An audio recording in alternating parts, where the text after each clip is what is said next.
Yaani leo najua kwamba mapenzi ni upendo, mapenzi ni hisia, na mapenzi ni kupendana pia.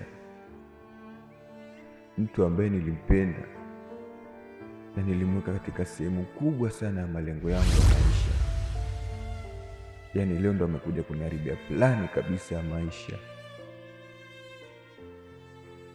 Hivyo ni heri bora aende na mimi nianze maisha yangu mapya hapa. Nimeamua kumwacha kwa sababu aende kwa mtu ambaye anampenda. Hofu na maumivu ambayo amenipa, sikutarajia kwamba ipo siku atanifanyia kitu kama hichi.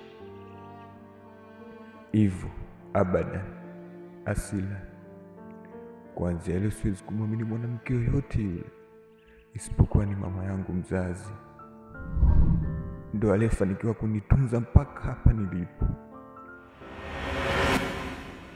Maisha ni safari refu jamani. Tujiangalieni sana katika mahusiano. Hivyo basi kaeni mjue kwamba dunia sasa hamna mapenzi, ni kuchezeana tu.